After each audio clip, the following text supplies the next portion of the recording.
자, 215페이지에 여러분 정책평가. 자, 평가는 이제 결정된 정책을 이제 현실로 옮기는 게 정책평가인데 이것도 최근 문제의 형태가 좀 등장을 많이 하고 있죠. 거기 출제 포인트를 보시면은 일단은 그 이번에 정책평가의 기법이 나와요. 뭐 준실험, 진실험 기법에 관한 내용들. 그리고 이제 3번과 4번 보시면 타당도인데 그것도 타당도도 A급이죠. 내적 타당도. 왜? 그리고 이제 타당도의 저의문것들 이것들이 문제에서 거론되어 왔습니다. 자, 일단은 정책 평가는 여러분들 우리가 여기 보자. 자, 체제 과정 자체는 제가 투입, 전환, 산출, 한류라고 배웠잖아. 그래서 이 투입에 들어가는 것이 바로 뭐다? 정책 의제 형성. 전환 자체가 뭐예요, 여러분들? 이게 내부에서는 정책 결정이라 그러지. 산출을 얘기할 때는 정책 집행을 얘기하고. 요 한류가 바로 평가 및 한류야. 평가 및 한류. 그러니까 이제 집행이 끝난 다음에 평가, 사후, 에벌레이션, 분석하는 걸 얘기해요. 그걸 우리가 이제 정책 평가라고 그러죠. 그래서 일반적인 정책 평가는 집행이 끝난 다음에 집행의 결과, 끝난 다음에 집행 과정이 어떻게 이루어졌는지에 대한 사후 평가 분석을 지금 일반적인 정책 평가 그러고 여기 보자. 이렇게 여러분들 평가 완료가 되면 새로운 또 정책 결정에도 반영이 될까 안 될까? 반영할 수 있겠죠. 그래서 새로운 정책 결정에 환류 장치의 기능을 수행한다 그런 말씀이 있는 거예요. 근데 광의의 정책 평가는 틀려요. 자, 여러분 교재 어디를 잠깐 펴보시냐면은 여기 안 적어놨나? 빠졌구나. 자, 칠판을 잠깐 보자. 광의 개념을 얘기할 때는 요 정책 결정 우리 기억나? 정책 결정은 제가 이렇게 얘기했어요. 정책 결정 과정 자체는 4단계 과정 얘기했죠. 여기 보세요. 일단은 문제 인지 및 목표 설정. 기억나? 제3조 요류. 기억나지? 그다음에 정보나 자료 수집. 그다음에 대안의 탐색, 결과 예측, 비교 분석. 자, 결과를 비교 분석한다 그랬어요. 그리고 최선의 대안 선택이겠지. 그럼 3단계 때 결과를 미리 분석하는 거. 대안 N1, N2, N3가 있다. 그럼 여기에 코스트, 비용, 정부 예산이 얼마가 투입되고 이에 따라서 편익이나 효과가 얼마나 분석되는지를 분석하는 기법이다 그랬지. 요것도 우리 뭐라 그러냐면은 사전에 효과, 결과를 분석한다요. 이런 걸 사전적 여러분들 총괄평가다, 영향평가다 그런 말을 써. 그래서 이것도 우리가 방학한 넓은 의미의 정책평가 들어가는 거야. 자, 그다음에 또 하나 정책 집행 도중에 모니터링 해야 하네. 늘 여러분들 고등학교, 중학교 들어갈 때 형성평가란 말 들어봤어요? 중간중간에 평가란 거. 중간중간에 평가. 선생님 수업 시간에 보자. 2개월 다 끝나고 난 다음에 3개월이 다 끝나고 난 다음에 총괄적으로 뭐 우리 이제 단과는 안 하지만 서울 같은 경우는 단과할 때는 2개월 끝나고 난 다음에 학생들 총괄적으로 평가를 해. 그건 이제 끝난 다음에 평가. 우리가 이게 아까 얘기한 일반적인 정책 평가. 그걸 이제 우리가 이제 총괄 평가를 얘기하고 중간중간에 점검을 해. 한 달에 2번 정도. 15일 정도 해가지고 시험 보고 중간에 점검하는 거. 그걸 우리는 형성평가라고 그래. 뭐란다? 형성평가. 그 형성평가도 넓은 의미의 정책평가에 들어가는 거예요. 그래서 2번 나온 거. 한편 광의 정책평가는 정책 결정 중에 정책 분석, 집행 중에 모니터링을 포함한다. 모니터링이 바로 얘기한 여러분들 바로 뭐야? 형성평가를 얘기하는 거야. 모니터링이란 말은 점검하다 그런 말이거든. 따라서 정책평가는 흔히 생각하는 것처럼 정책의 마지막 단계에서만 이루어지는 것이 아니라 정책의 모든 과정에서 발생하는 것 정책평가라고 할 수가 있다 없다. 있겠죠 여러분들. 자, 다음 페이지 보자. 정책평가에 여러분들 종류가 나왔는데 자, 먼저 뭐 정책 시기에 따라서 평가 목적에 따라 다양한 형태로 구분하는데 자, 여기서는 여러분들 노아진 교수가 방학하는 분류 방법에 따라서 내용을 간략히 정리해 놓고 있어요. 자, 총괄평가를 얘기할 때는 집행이 끝난 다음에 집행의 결과가 의도했던 목표를 달성했는가를 평가하는 걸 얘기해요. 아니면 그 정책이 사회에 미친 영향을 평가하는 거, 이게 바로 총괄평가예요. 그럼 보자. 의도했던 목표 달성들을 평가한다 해서 적어놓자. 이것을 효과성 평가라고 얘기합니다. 뭐라 한다? 효과성 평가. 효과성 평가. 자, 그리고 이제 그 D급번 봐봐. 근데 지금 얘기한 이러한 총괄평가는 세 가지 형태가 포함되어 있어요. 여기 산출평가, 결과평가, 영향평가 이렇게 나와서 안 나왔어. 나왔죠. 지금 이런 216페이지에 또 그럼 1번을 보는 게야. 총괄평가해가지고 D급번. 근데 이것은 여러분들 영향평가라고 할수록 장기적 효과를 얘기합니다. 그냥 가장 단기적인 것은 산출, 그 다음에 결과, 그 다음에 영향이야.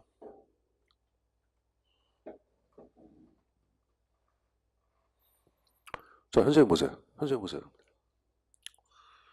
여러분들 그 국토교통부에서 댐을 건설했다. 건설된 댐이 바로 뭐다? 산출이야.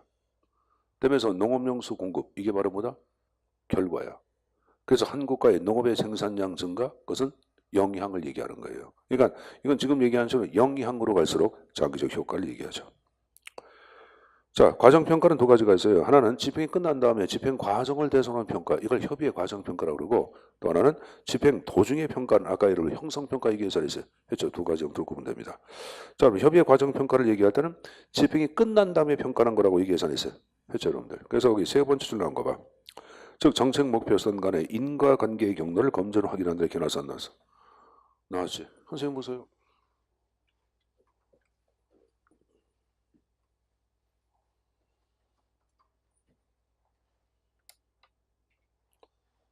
자, 정책 목표.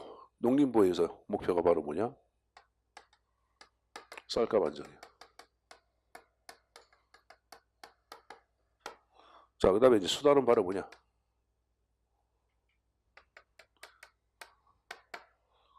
쌀 막걸리 제조 정단. 알았습니까? 그러면 이 목표와 수단 간의 인과 경로가 바로 뭐야? 이게 과정 아니야. 이걸 분석하는 게야. 분석하면 이런 경우가 있을 게야. 쌀값이 안정됐다. 쌀 막걸리 제조 중단을 제대로 안 했는데도 쌀값이 안정돼서 그러면 인과관계를 여러분들 분석하면 다른 요인을 발견할 수가 있어 없어? 있죠. 그래서 이를 위해서 하는 게 바로 뭐다? 지금 얘기한 협의 과정 평가야. 그래서 이 협의 과정 평가를 토대로 총괄 평가를 보완한다고도 얘기해요. 그래서 우리 앞에 나온 거 보시면 총괄 평가의 완성을 위한 보완적 수단이란 말이 나오죠. 그게 그 말이에요, 여러분들. 이해했어요? 자, 근데 이제 니은번의 형성평가는 아까 집행 도중에 평가하는 걸 얘기해 봐봐. 정책이 의도했던 대로 집행되고 있는가 또는 집행되어 왔는지를 확인 또는 점검한다 이렇게 나와서 안 나왔어? 나왔죠. 이게 지금 이게 형성평가예요. 집행분석, 진행평가 이렇게 표현하기도 합니다. 즉 집행 중에 나타난 집행계획, 절차, 투입자원, 집행활동 등을 모니터링하여 집행 중에 평가하는 활동을 말한다. 이름을 밑줄 집행과정평가라고도 얘기해. 뭐라 한다? 집행과정평가. 그게 형성평가예요. 그럼 형성평가의 기법으로 쓰는 것은 바로 뭐냐? 맨 밑에 나온 게 뭐가 나왔어요, 여러분? 사업감시야. 자, 형성평가의 기법으로 쓰는 것은 바로 뭐다? 사업감시. 이 사업감시, 프로그램 모니터링이 사업감시야, 번역할 때.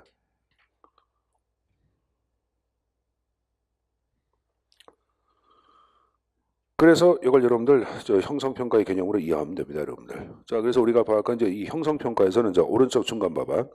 그걸 이제 형성평가, 집행분석, 진행평가도 말인데, 자, 어떠한 질문을 하냐면은, 원래 집행계획에서의 활동들이 이루어지고 있는가? 액티비티. 두 번째, 계획된 양과 질의 자원이 계획된 시간에 투입되고 있는가? 인푸트. 원래 의도한 정책 대상 집단에 잘 실시되고 있는가? 카버리지. 관련된 법률이나 규정에 잘 수능하고 있는 컴플리언스. 이것을 여러분들 뭡니까? 그 형성평가 때 이제 질문을 던지는 게야. 그러니까 이런 이 질문이 바로 뭐냐? 이 질문을 토대로 다음 목적을 이제 실현한다고 나오는 거야. 뭐 첫째, 둘째, 셋째 쭉 나왔는데 그다음 나좀 읽어보시고. 그래서 지금 얘기한 게 바로 뭐다? 형성평가가 뭔지 있을 거예요. 알았습니까? 쌍거리 선보는 나중에 잠 안 올 때 읽어보세요. 시험 안 나옵니다. 자, 넘겨보세요, 여러분들. 자, 근데 이제 평가종합은 가지고 가야 돼. 평가종합이 나오죠. 이 평가종합을 다른 말로 메타평가라고도 얘기해. 뭐라 한다? 메타평가. 평가의 평가, 2차 평가, 몽땅 같은 말이야. 자, 평가 끝난 다음에 그 평가의 신뢰성 자체 믿을 수가 없어. 그래서 다시 한번 평가하는 걸 얘기합니다. 이 평가에 대한 재평가라고도 얘기합니다. 평가에 대한 재평가. 근데 하나 위할게. 평가정한 메타 평가를 얘기할 때는 보통 제3자가 합니다. 평가한 주체가 또 한 번 하는 것이 아니라 제3자한테 맡기는 특징이 있어요.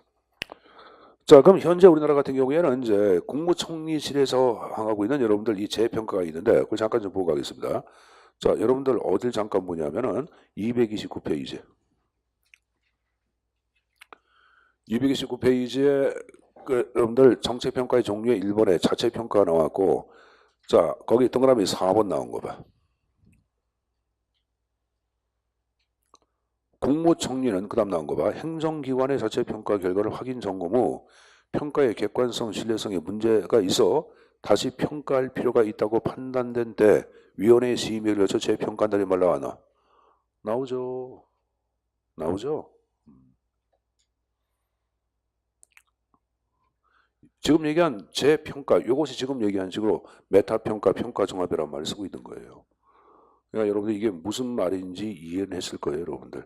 알았습니까? 자, 그럼 다시 이제 평가종합 봤으니까 다시 218페이지. 자, 이번엔 여러분들 정책평가의 기준, 평가할 때 어떤 기준이 있어야지. 지금 기준이 관한 영역이 쭉 나오고 있는데, 여러분들 이거는 오른쪽에 표가 나오는데 출제는 잘 안 나오거든. 근데 이제 혹시 몰라서 얘기하는데, 아까 제가 이거를 제기한 인물이 누구냐면, 다시 학자 봐봐. 나카무라 스무르도 아니야. 그럼 이 사람 아까 뭘 얘기했어? 정책 집행의 유형, 고지 협재관, 고기, 지위, 협상, 제실 관계. 그걸 여러분들 바로 218페이지 평가 기준 그 박스 앞에다가 목표 달성도 앞에 고기, 그 밑에 능률성에다가 옆에 뭐 지위, 협상, 제실 관계. 이게 수직적으로 쭉 계를 수직적으로 쭉 적어놓으세요, 여러분들. 계열별로 쭉 적어놓으라고 여러분들. 수직적으로 적어놓으세요, 여러분들. 이 말은 뭐냐면은 쉽게 맨 앞에 고전적 기술 재행을 평가하기 위한 보편적 기준은 뭐다? 목표 달성도를 얘기하는 거예요. 알았냐? 그래서 지금 이 박스 바로 위에 기준은 봐봐. 목표 달성도로 갈수록 거기 목표의 명확성을 전제로 한 모르나 고전적 기준이고 사회체제 유지로 갈수록 여러분들 거기에 유동적 환경에 적응할 수 있는 탄력적 포괄적 기준을 말하는 현대의 기준을 얘기하는 거예요. 그러니까 우리가 파악한 고지 협재관으로 적어놓으라고 말씀을 드리는 이유는 그것 때문에 여러분들 적어놓으라고 얘기한 거예요, 여러분들. 자, 현재 보자. 여러분들 우리가 전통사하고 현대사회 자체를 얘기할 때는 전통사는 계층제 구조로서 꼭대기에 모든 사람이 권한 갖고 지시하고 명령을 내려야 내려. 내리죠, 여러분들. 그죠? 우리나라 여러분들 박정희 정권이나 전두환 정권, 노태우 정권, 군부 정권 때 다 이렇게 왔잖아. 근데 사회가 민주화가 되고 군부 정권 자체가 이제 여러분들 이 대한민국 지구 땅에서 망가지고 등장한 것은 사로 뭐냐? 분권화된 사회야. 그럼 분권적 사회를 얘기할 땐 여러분들 꼭대기에 힘을 가져, 아래 사람들이 힘을 가져. 꼭대기 한 사람이 모든 권한 가져 실무자들한테 많은 권한을 줘. 실무자, 그 현대는 그래서 당연히 실무자, 집행자의 재량을 많이 강조할까 안 할까? 하겠지. 그래서 그렇게 연결되는 거예요. 모든 학문은 그 사회 상황과 정치 체제 성격이 학문에 반영될 수밖에 없어요, 여러분들. 연구하는 사람도 마찬가지고. 그래서 꼭 여러분들이 그렇게 순서대로 머릿속에 좀 암기해서 가져가라고 말씀드린 겁니다. 알았습니까? 자, 됐으면 이제 넘겨서 이제 출제 빈출 여러분들 B급 자리, A급, B급 자리를 좀 보겠습니다. 220페이지 다른 거 보지 마시고 5번에 정책평가의 기법이 나와. 자, 기법 문제 두 가지가 나오는데 과정평가 나왔고 또 하나 영향평가 두 가지가 나오는데 과정평가 가론에 물어놨어요. 시점이란 말은 이게 형성평가를 얘기하는 거야. 집행 도중의 평가. 그럼 여기 보자. 집행 도중의 평가를 대표하는 건 뭐가 있어? 아까 얘기한 거야. 여러분 입으로 뭐라 그랬어요 아까? 사업감시, 모니터링. 그래서 오른쪽에 모니터링 메뉴에 나와서 안 나왔어?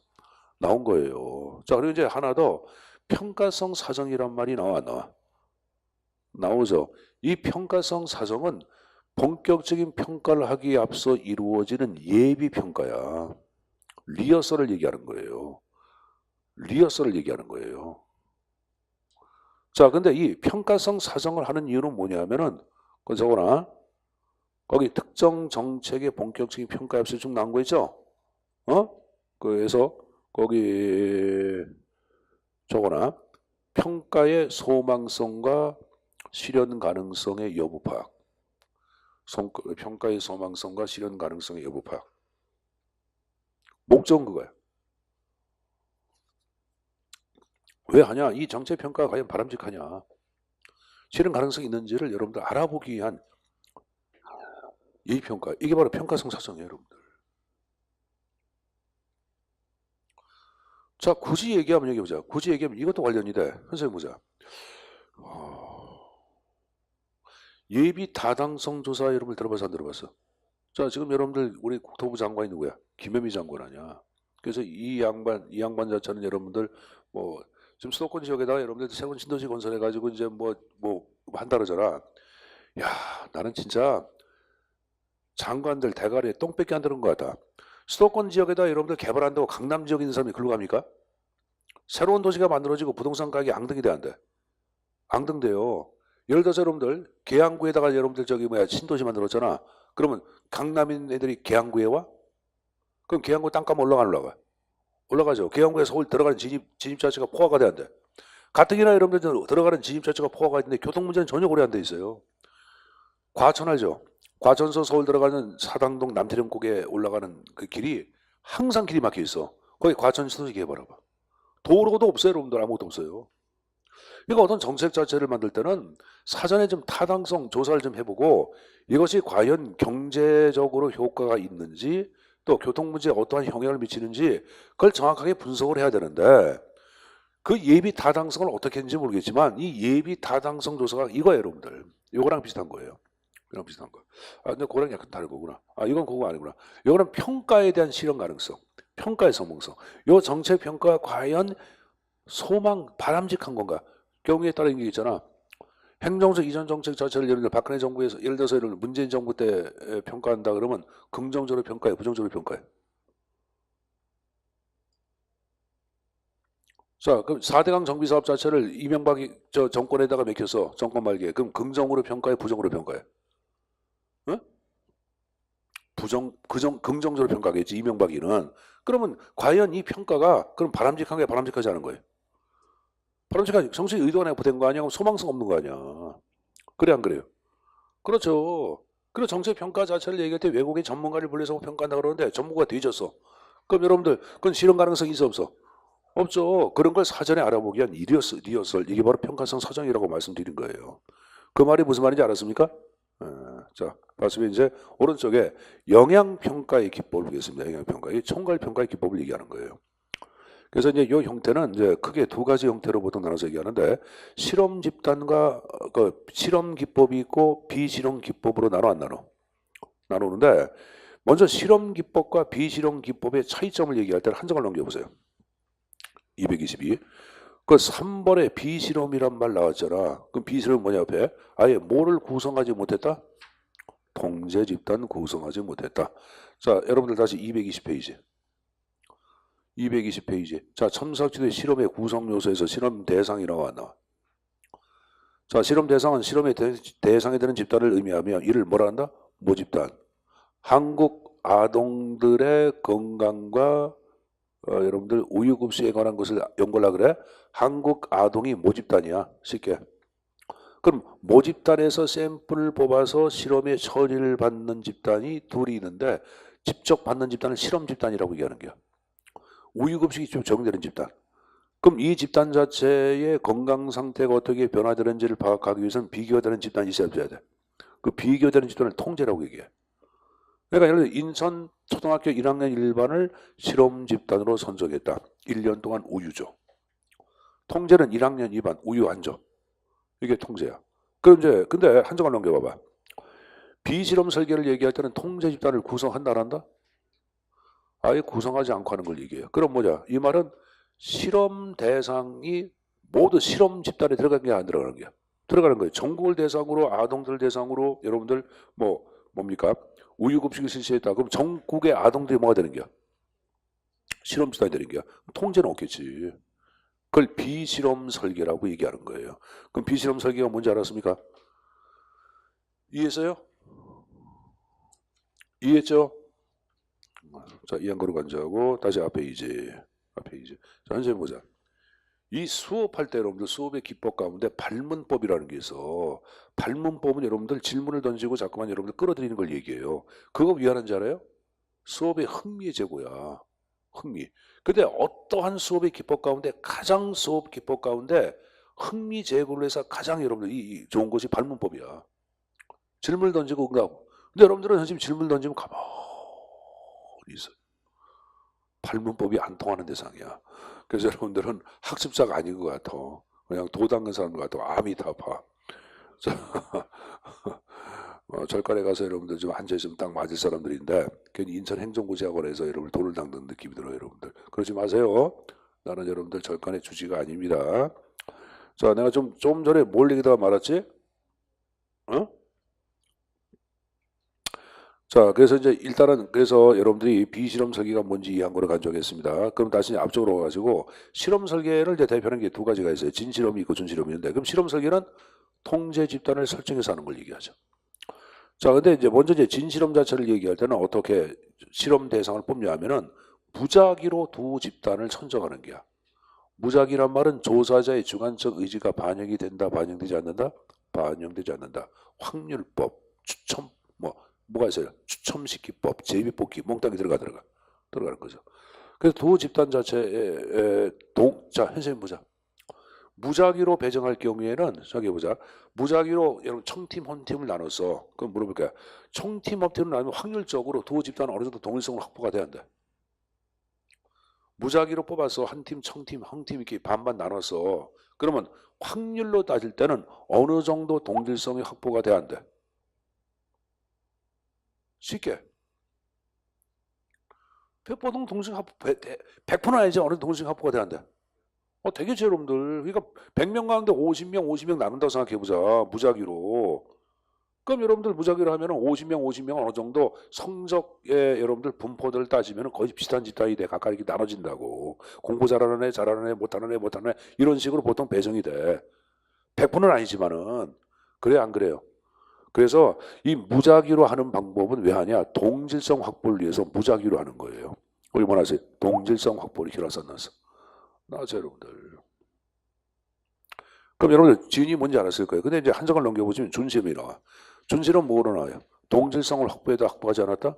확보하지 않고 하는 걸 얘기해요.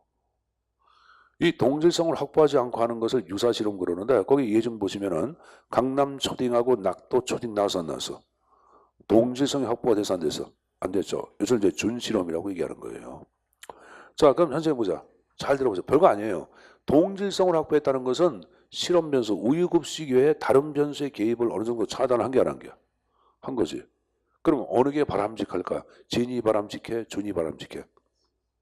쉽게.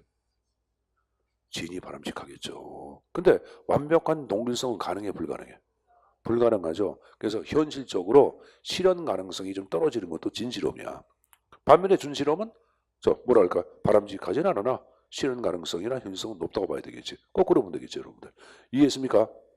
그래서 이제 진하고 줄에 대한 개념을 얘기했으니까 다시 221페이지 자 진실험 자체에 관한 내용을 좀 정리하겠는데 자 진실험에서는 이제 우리가 아까 동질성 확보 얘기했고 선생님과 하단에 중간에 동질성 유형 세 가지가 나왔는데요. 암기할 필요는 없어요. 구성을 얘기할 때는 학년이나 나이가 같다 구성이야. 경험은 여러분들 자 이게 보자. 인천초등학교 1학년 1반급 인천에 살고 있는 사람들이니까 지진 발생에다 동일한 경험을 해야 안 해요.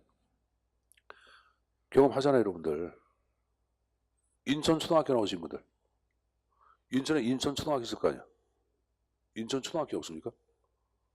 몰라요. 없어요? 인천국민학교 없냐? 있을 것 같은데. 처음 들어봐요? 부평초등학교 있죠. 주안초등학교 있죠.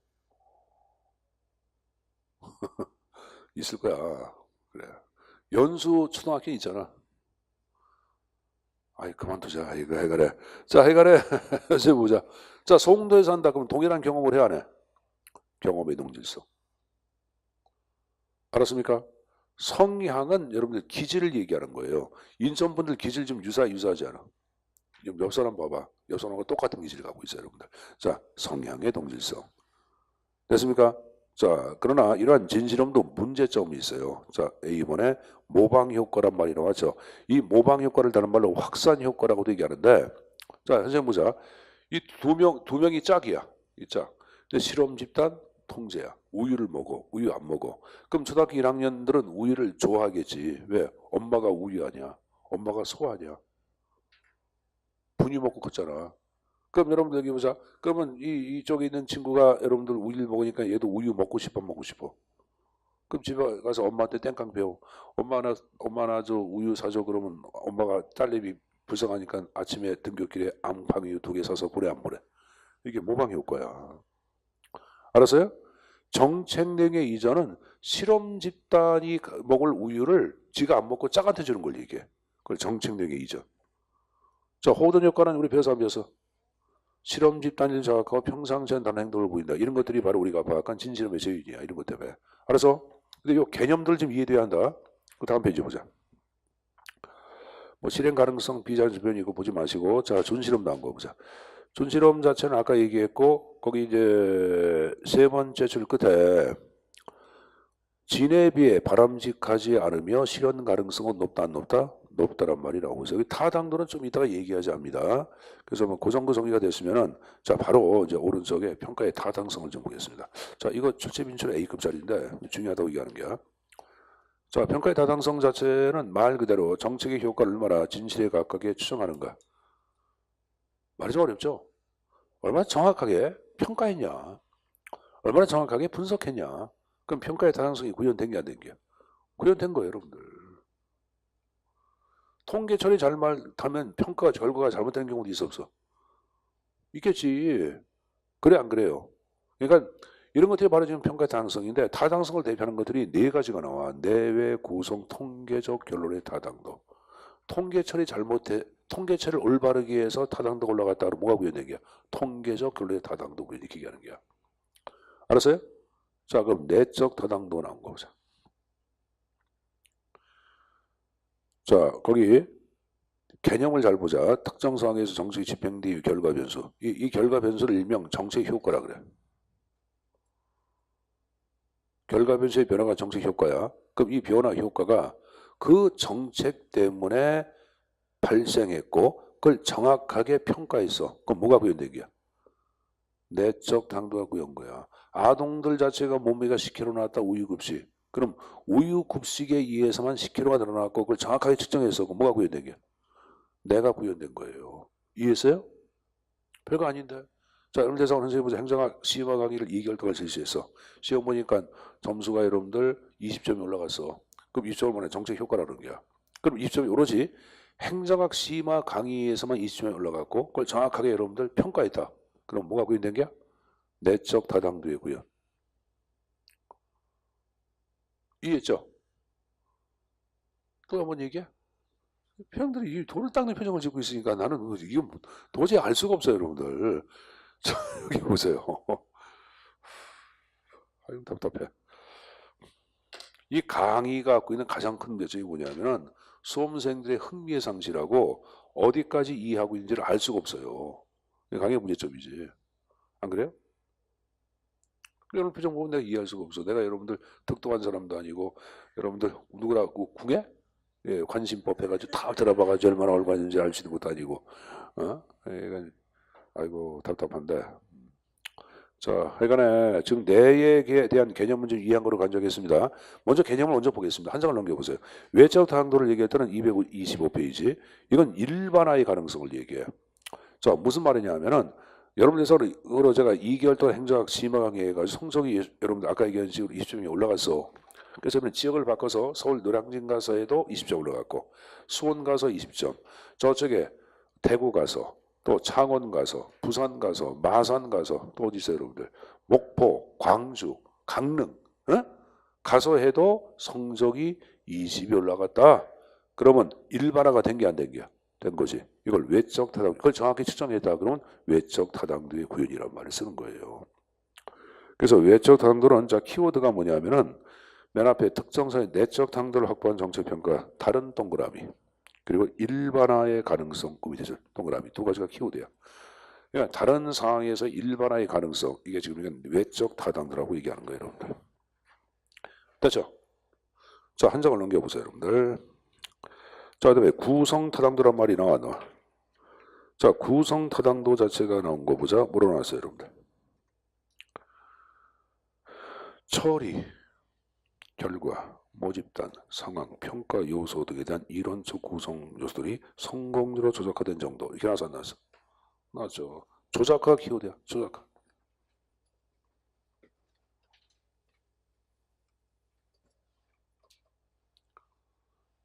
자, 선생님 보자, 여러분들.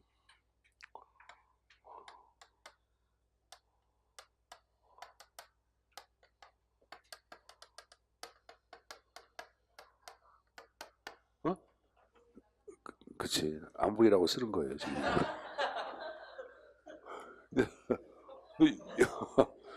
이 양반은 어디 글씨 이렇게 진하게 쓰냐? 똑같은 백목인데, 그치? 어. 잘 보여요? 그 이상하다. 왜 그렇지? 다른 분들은 이렇게 쓰나 봐. 이렇게 한국, 이렇게. 아닌데, 이것도 안 되는데. 이게,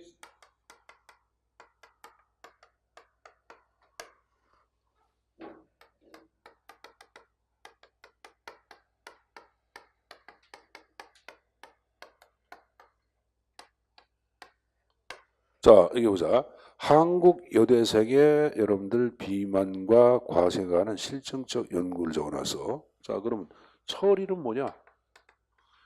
실증적 연구야. 알았어요? 평가 요소는 뭐예요, 여러분들? 과식하고 비만이 평가 요소야. 뭘 따라 뭐야? 한국 여대생을 얘기하는 거예요. 알았습니까? 상황은 과식과 비만 자체가 어디에서 발생하는지, 집에서 발생하는지 어떻게 상황이 있겠죠. 뭐 상황을 안 집어넣겠습니다. 근데 이 요 각각의 이러한 용어들을 조작화란 말은 측정 가능한 계량적 수치로 전환시켜 주는 것을 우리가 조작화라고 얘기해. 그러니까 우리 이제 정의를 얘기할 때는 사전적 정의가 있고 여러분들 조작적 정의가 있잖아. 그럼 예를 들어서 과식 그럼 여러분들 사전이라고 하는 정의가 있어 없어? 국어 사전에. 여러분들 네이버라든가 들어가가지고 과식 국어 사전에 뭐로 나오는 거야? 밥을 적정량을 초과해서 많이 처먹는 것. 이게 과식 아니야, 여러분들. 이게 이제 우리가 파악하는 사전적 정의고 조작적 정의는 측정 가능한 변수로 바꿔주는 거야. 과식이란 하루에 3,000칼로리 이상을 섭취하는 것을 말한다. 그럼 측정 가능한 변수로 바꿔서 안 바꿔서? 바꿨죠. 이게 지금 얘기한 여러분들 그 조작화를 얘기하는 거야. 근데 과식이나 비만이나 이러한 용어들을 조작적으로 정확하게 여러분들 정의를 내려야 되는데 그 정의를 잘못한 경우가 있을까 없을까? 있겠죠, 여러분들. 그럼 뭐가 구현되지 않은 거야? 구성탄도가 구현되지 않은 거야. 뭐 과식이란 하루에 여러분들 1,000칼로리 미만을 섭취하는 것을 과식이란다. 하루에 1,000칼로리 미만을 섭취하면 굶어 되지 안 되죠. 그건 과식이 아니죠, 여러분들. 그래 안 그래요? 그렇죠? 그 기하 굶주림에 관한 표현이죠, 여러분들. 그러니까 그런 것들은 지금 얘기한 식으로 그 구성 당도가 제로 구현된 게 아니야. 한국 여대생은 현재 한국서 살고 대학을 다니고 있는 여성들을 의미한다. 그러면 여러분들, 그러면 이걸 측정 가능한 변수 바꾼 거 아니야? 그럼 여러분들 이거 그럼 올바르게 정의한 게 안 한 게? 아니지. 한국에 살고 있는 여대생이라고 해서 여러분들 지금 미국 연변합니다. 일본 여자 여러분들 와가지고 살아 안 살아? 살잖아. 하리스도 살아 안 살아? 자, 살잖아. 자, 그럼 여러분들 여기 보세요. 예를 들어서 그럼 이런 사람들 한국 여대생으로 볼 것인가 안 볼 것인가 그것도 문제가 있는 거고. 그래 안 그래요? 뭐 한국에 살고 한국의 국적을 갖고 있는 여성들을 말한다. 대학교 다니는 여성을 말한다. 이것하고 미국 사람 뭐 여러분들 일본 사람 여러분들 뭐 중국 사람도 한국에서 살고 있는 대학생들이 있어 없어? 이제 TV에 많이 나와 나오죠. TV에 나오니까 뭐가 자꾸만 여러분들 빠져. 돈이 외국으로 자꾸 빠져나가는 거야 더. 그래서 외국 사람들 안 나왔으면 좋겠어. 그 우리나라 여러분 실업 청년 실업 문제 많잖아. 난 그런 애들을 좀 고용해가지고 저 TV에서 외국 사람들 배불리게 살게 하지 말고 한국의 국적을 갖고 있고 한국서 여러분들 고려하고 있는 청년들을 대상으로 그러한 일자리 좀 좋겠어. 저는 개인적인 생각이에요. 다문화 사회라고 해서 여러분들 뭐 우리가 이제 다른 나라의 문화를 인정 안 하는 건 아니잖아. 근데 이제 내가 볼 때는 그것도 좀 조금 우리가 좀 고려해 봐야 할 거 아닌가. 너무 많이 지금 여러분들 국내 베트남이라든가 그 외부 사람들이 너무 많이 와가지고 기업 자체를 여러분들 지금 있는 웬만한 직장들을 좀 장악하고 있잖아. 농담이 아니라 요 안산이나 인천 남동공단에 가잖아. 그러면 거기 현장에서 일하는 사람 가운데 절반이 다 누구냐? 외국인들이야. 절반이. 그러니까 국내 제조업 분야의 절반 이상이 다 외국인이야. 그럼 국내 자본이 해외로 유출되는 게 안 되는 거야. 되는 거죠, 여러분들. 근데 이제 그 자리 같은 경우도 이제 임금 올라갔잖아. 그러면 외국인 노동자도 최저임금제에 적용을 받아 안 받아? 받죠. 하루에 8시간 일하면 여러분들 임금이 얼마인지 알지, 여러분들? 다시 봐봐. 지금 8천 얼마 아니야? 그럼 8, 8이 64, 그러니까 6만 4천이니까 한 7만 원 돈 되겠지, 여러분들? 그러면 4, 7이 28, 280이니까 270 이렇게 받아가는 거야. 높아, 안 높아? 높은 거예요, 여러분들. 공무원 일 월급보다 높아질 기분 나쁘지만 250은 공무원 봉보다 높지. 250은 연봉 3천 가까이 되는데 공무원 저 연봉이 3천만 원이 돼야 안 돼? 안 되지. 그래서 내가 볼 때는 좀 이게 좀 우리가 좀 고민 좀 해봐야 돼. 해봐야 돼. 그래서 그 그렇다면 그들을 내가 부정한다는 것보다도 현실에 우리가 갖고 있는 처한 상황 보면은 그래도 우리 청년들의 의식을 좀 바꿔야 돼. 그러니까 무조건 대기업만 생각하지 마시고 그런 쪽에도 취업할 수 있는 용기가 좀 필요하잖아. 필요한 거예요, 여러분들. 그래서 그리고 이제 거기서 이제 자꾸만 이제 사회적인 분위기를 정해가지고 여러분들 임금 좀 인상시키는 쪽으로 가면은 좋지 않을까. 그럼 내가 볼 때 외국인들이 갖고 있는 이런 일자리를 청년들 자체가 대신 일자리 차리면 청년 실업 문제를 해결될 것 같기도 하고 나 그런 생각도 해봤어요. 그리고 오히려 그런 사람들에 대한 임금을 좀 국가에 지원해 주면 좋겠어. 국가에서 임금 지원해가지고 좀 거기다 얼마 더 지원해주면은 딴 데 쓰지 말고 그럼 좀 낫지 않을까 라고 생각하는데 그럼 중소기업도 이제 많이 유도가 될 수 있겠고 늘 여러분들 기업에 다니거나 직장 잡을 때 가장 큰 것 중에 하나가 바로 뭐야? 보수 봉급 아니야. 안 그래요? 나 그렇게 생각하는데 그래서 그 문제 좀 해결이 됐으면 좋겠는데 잘 안 되니까 답답한데 자 여기 보자. 요 말이 이제 무슨 말인지 이해한 걸로 간주하겠습니다. 그래서 제가 구성 타당도에서 가장 중요한 것은 조작하라는 단어야. 그게 중요하다고 말씀드린 거고. 그 다음에 통계적 결론의 타당도를 얘기할 때는 거기 이제 두 번째 줄 보자. 강력한 연구 설계란 말이 나오죠. 강력한 연구 설계는 정확한 연구 설계야. 정밀하고 정확한 연구 설계.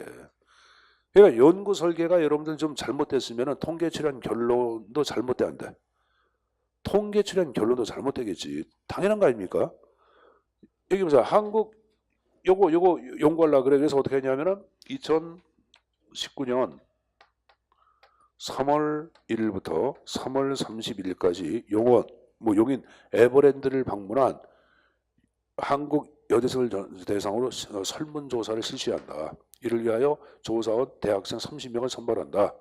설문 결과는 SPSS를 구독하여 플러스 마이너스 0.1 범위에 통계 처리한다. 이런 식으로 연구 설계가 좀 나와. 연구 방법 그런 게 좀 앞에 나와야 돼. 근데 연구 설계나 연구 방법이 잘못되면 통계 처리한 결론이 타당성을 지냐 못 지냐. 통계 처리한 결론이 타당성을 지니지 못하겠죠. 그럼 올바른 가설을 기각하기도 하고 잘못된 가설을 선택하기도 해야 해.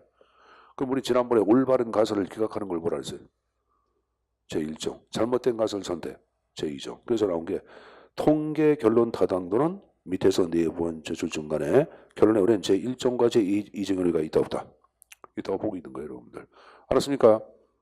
그렇게 좀. 자, 이게 보자. 선생님 보자. 선생님 보세요. 가설 자체가 여러분들 소식을 하면 살이 찐다. 이렇게 가설 설정해서 통계 처리 잘못하니까 소식하면 살이 쪄. 그걸 선택할 수 있어 없어? 있겠지. 그럼 이것은 잘못된 가설 선택을 한 게 안 한 게. 1종이야, 2종이야. 2종이 오류. 그런 걸 얘기하는 거예요, 여러분들. 그러니까 여러분들이 무슨 말인지 이해한 거를 제가 간주하겠습니다. 자, 그래서 일단은 타당도에 관한 내용들, 개념을 좀 이해했으니까, 자, 다시 이제 앞쪽으로 넘겨서 내적 타당도, 부터 다시 한번 보도록 하겠습니다. 내를 얘기할 때는, 자, 거기 이제 결과 변수를, 자, 적어보자. 정책 효과와 정책 수단 간의 인과관계 일치성의 여부. 그걸 내적 타당도라 그래. 정책 효과와 정책 수단 간의 인과관계의 일치성의 여부. 제가 뭐라 했어요? 인과관계의 일치성의 여부라 그랬어요.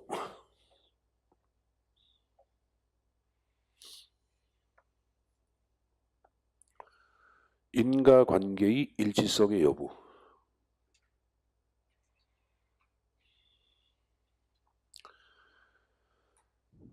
자, 그럼 이제 저의 요인 자체가 쭉 나왔는데 여러분들, 자, 저의 요인은 두 가지가 나와. 외재 요인하고 내재적인 요소로 나눠서 얘기하는데, 선생님 보자. 외재 내재는 별거 아니야. 실험 도중에 발생한 조인을 내재라 그래. 외재는 실험하기 전에, 그래서 외재가 되는 게. 그럼 본격적인 실험하기 전에 발생한 외재를 대표하는 게 선발 요소입니다. 무슨 요소? 선발 요소. 자, 선발 요소는 선생님 보세요. 선생님 보세요. 자, 실험 집단으로 선정한 것이 여러분들 예를 들어서 연수 초딩 1학년 1반이야.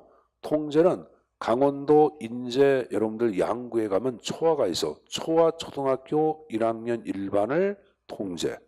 그럼 자, 선발 당시에 양자는 차이점이 있어 없어? 여러분들 연수하고 저쪽에 여러분들 초화하고 어디가 잘 살아? 인천에 강남이 연수하냐 연수구. 연수구 사는 사람 얼굴이 강남처럼 생겼잖아. 봐봐, 강남처럼 생겼잖아, 여러분들. 아, 물론 청라가 있구나. 저 청라는 청라구야? 서구죠. 서구에 들어가는 거죠. 서구 굉장히 계양구하고 서구랑 붙어 있지. 서구 계양구 굉장히 커지겠어. 인천은 외부 사람들이 볼 때나 평가할 때 계양이나 서구가 청라 이쪽이 클 수밖에 없다고 봐야 왜? 성도는 더 이상 갈 데가 없어. 딱 막혀 있잖아. 그러니까 GTX로 와가지고 약간 낮을 텐데 들어왔다 해도 한계가 있는 것 같아. 청라가 서울 접근성도 크고 거기 계속 개발해져가지고 남들은 앞으로 남북 관계도 개선이 되고 그러면 여러분들 이 서해안 쪽으로의 여러분들 교육도 있겠고 중국과의 관계 개선도 이루어질 거 아니에요, 여러분들. 그럼 굉장히 활발해져가지고 나지 않을까 생각하고 있는데, 야, 미국 새끼들 좀 무식하잖아요, 여러분들. 무식하잖아. 그 여러분들 그 중국의 무슨 제품, 전자제품 그 유명한 거 있잖아, 걔들. 화이 아니야, 화이 제품 사면 여러분들 이렇게 하고 전국적으로 야, 난 떼국놈이 중국인 줄 알았는데 떼국놈이 저기 같아. 일본 미국 놈 같아. 어이구 트럼프 이름도 트럼프 아니야? 이 새끼. 승리야 승리. 자, 그건 그렇다. 야, 힘인 놈이 이렇게 힘을 쓸 줄 알았니? 그러니까 애가 이제 저거야. 야구강식이야. 까불지밖에 나오는 거야. 이 새끼들 뭘 까불어? 뭐 인구 많다고 까불어 이렇게 나오는 거야. 꼼짝 못하잖아. 사람 관계 비슷한 거. 힘센 사람이 힘 없는 사람 복종하는 방법 그거 아니야, 여러분들. 칵 찍어 누르면. 그럼 이제 찍어 누르면 뭐라 그래? 저항을 하기 때문에 그건 안 된다고 얘기하지. 근데 저항을 해야 안 해? 저항을 거의 못 하잖아. 참, 예. 저항하려면 뭐가 있어야 돼? 돈도 있고 힘이 있어야 저항을 하죠, 여러분들. 이게 없으니까 못 하는 거예요. 이게 참, 예, 예. 일본 놈들 같은 약속하는 놈들은 무조건 가서 해야 해.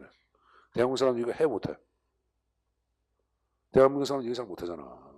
약간 뻣뻣하게 하면서 하잖아. 문재인 대통령 봐봐. 뻣뻣하게 하면서 이렇게 하잖아. 뻣뻣하게 이렇게 하고.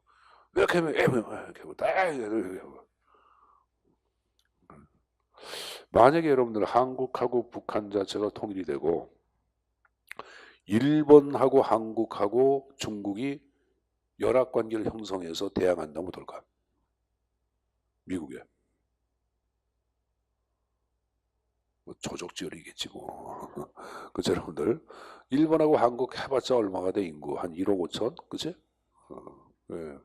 중국 인구 해가지고 인구만 늘어날 뿐이지 내가 볼 때는 별 볼일 없을 것 같은데. 자, 뭐 어떤 사람들은 그래서 뭐 일본과 이렇게 관계를 개선해가지고 좀 국제사회에서 미국하고의 관계도 동반자 관계나 경쟁 관계를 압력 놓고 해야 한다. 일본과의 관계를 좀 잘하자는 얘기만 하고 있거든. 근데 한국적 정서에 일본과의 이 지금 이게 뭐 동반자 관계라는 것이 거의 가능해? 우리는 그 힘들잖아요, 여러분들. 자, 어쨌간에 기억번에 역사적 요소는 이건 이제 이번엔 내재야. 역사적 요소는 우발적 사건을 얘기하는 거예요. 뭘 얘기한다? 우발적 사건. 자, 한가에 수질 개선 장치를 설치했다. 그러니까 홍수가 났다. 오염물질이 자동해서. 이건 정책 개입이 아니죠. 홍수라고 하는 우발적 사건 때문에 오염물질이 해소가 된 거 아니야. 이게 지금 이게 역사적 요소고. 니은볼의 성숙 효과란 말은 자연적 성장을 얘기합니다. 자, 청소년기 때는 왕성한 성장 시기 아니야. 그럼 자연적인 성장에 의해서도 몸무게가 올라가. 올라가죠, 여러분들. 자, 디프의 상실 요소는 실험 집단으로의 자격의 상실을 상실 요소라고 얘기합니다. 다시 한번 실험 집단으로서의 자격의 상실을 뭐라 한다? 상실 요소라고 얘기하는 거예요. 자, 빈곤자 취업 대책을 위한 정책을 실시할 때 여러분들 우연히 빈곤자 몇 명이 로또 복권에 당첨돼 가지고 10억씩 가졌어. 그럼 빈곤자에 이제 먹고 살만해. 먹고 살만하죠. 그럼 빈곤자라고 하는 실험 집단의 자격의 상실. 자, 측정 요소를 이걸 다른 말로 시험 효과라 그래. 뭐라 한다? 시험 효과. 시험 보고 자체에서 어떤 효과가 발생하는 걸 얘기합니다. 학습 효과가. 거기 보면 자동차 운전 시험에 탈락한 사람들 대상으로 새로운 교습 실시했다. 새로운 교습 효과를 평가한다. 그럼 처음에 운전 시험에 응시한 것 자체에서도 학습 효과가 발생해야 하네. 이게 좀 측정 요소 시험 효과라고 얘기하는 거예요.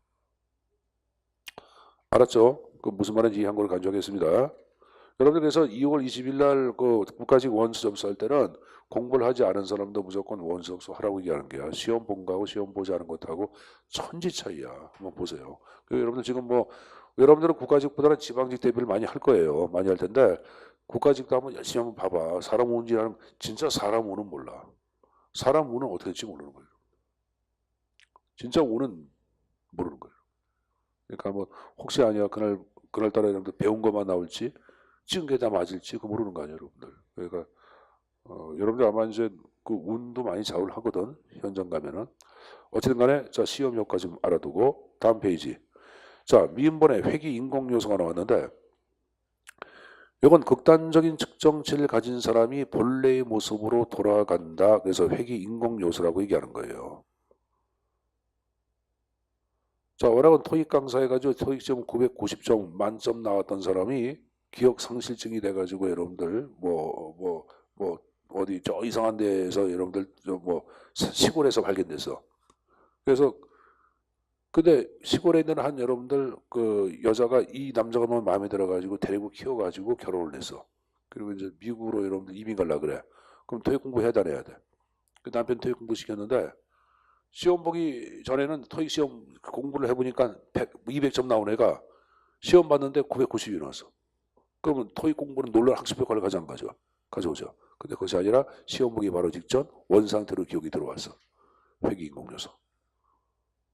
이해했죠? 그래서 990점이 나왔다는 얘기입니다. 그래서 둘이 미국 가서 행복하게 살았다는 옛날 얘기입니다. 자, 회귀 인공 요소.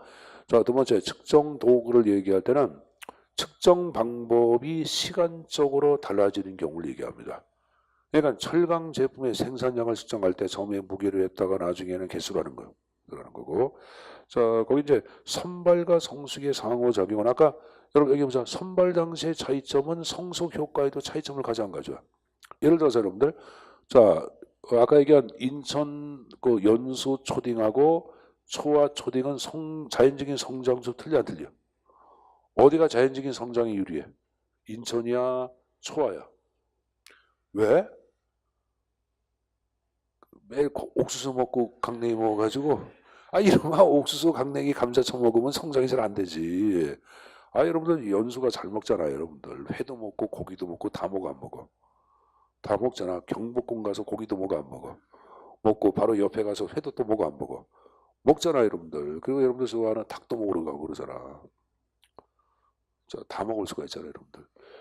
인천에 먹을 때가 많이 있죠 여러분들. 유명한 집들이 맛집들이 그죠? 인천에 인천대 쪽에 인하대 쪽에 유명한 여러분들 곱창집이 있더라. TV도 나오고 어? 뽀구리 집이야. 남 아니 넌 TV에서 봤어. 근데 야 불치료도 하고 막 그러더라. 가고 싶어 그지? 우리 그만하고 그냥 갈까? 거기 뭐 TV에 막 나오고 그러더라. 근데 뭐 인하대 학생들이 많이 오나 봐요. 학생들 대상으로 하니까 또 값도 비쌀 것 같지가 않아. 괜찮아요. 인하대 뽀구리? 남도 뽀구리. 거기도 있고. 자, 인천에 먹을 때 선생님이 좋아하는 또 저거 있어. 횟집. 여기는 뭐냐면 그날 다 틀려. 선장이야 주인이. 그래서 해가지고 거기는 그날 그 연안부두 쪽에 달서라가는 데 있는데 거기는 아는 사람만 가. 근데 거기는 공무원들이 많이 와. 공무원들이 그런 거 잘 알아. 해양 공무원 뭐 그 해양 경찰청 있는 사람, 아니, 해양 그 수안부 있는 공무원들이 거기 자주 온다. 그래서 지난번에 인사까지 받아서 교수님 깜짝 놀라더라고. 큰일 날 뻔해서 다른 여자가 갔다가 그래서 우리 마누라 데려갔길래 다행이지. 자, 웃자고 하는 얘기입니다, 여러분들. 그래서 인사하고 그러는데 엊그저께 여러분 경기도 의회에 들어갔는데 누가 또 인사를 해요. 제자야. 2006년도에 공무원 시험 남부에서 강의할 행정부 저기 노량진에 그때 강의 듣고 합격한 녀석인데 깜짝 놀라더라고요. 그래서 웬일이시냐고. 그래서 경기도 의회 가서 이제 선생님이 이제 발표하는 게 있었거든. 그러니까 선생님도 고마운 게 이렇게 어디 가면 이렇게 아는 체 주니까 얼마나 고마운지. 근데 참 늘 기억력이 좋은 게 학원에서 뵌 선생님들을 보면 잘 잊어버린 경우가 많이 있잖아. 안 잊어버려요? 그래요? 그래서 학생들이 예? 난 잊어버려. 그러니까 선생님은 잘 기억을 잘 못하지. 왜 그러면 이게 거창한 학생들이 많아. 많다 보니까 기억을 못하는데 그 인사를 꼭 해주고 인천시청 가도 인사를 많이 해. 시청 모딜대 가면은 특히 인천에는 여러분들 학교에서 인천 간 지 94년 여기 학원 생기기 한 10년 전부터 강의했어. 그러니까 올해 강의한 게 안 한 게야. 한 거지. 그 20년 넘게 강의한 거 아니야. 많고. 그러니까 이제 그런 거지 굉장히 좀 그게 중요한 게 아니라 빨리 가자. 자, 선발과 성숙의 상호작용이 뭔지 알았을 거예요. 그 다음에 처치와 상세의 상호작용을 또 하살펴놓고 적어놓자 여러분들. 모방 효과 또는 정책령의 이전. 처치를 달려다 보니까 실험 집단, 통제 집단, 그렇지 자격이 상실이 돼 안 돼. 그래서 여기서 모방 효과 또는 정책력의 이전이 여기 들어가는 거예요. 그렇게 이해해서 정리해서 가져갈 것. 됐습니까? 자, 된 거로 간주하겠습니다. 자, 그거 봤으면 이제 오른쪽에 외적 타당도가 나왔는데, 자, 이건 아까 키워드가 두 가지라 그랬죠.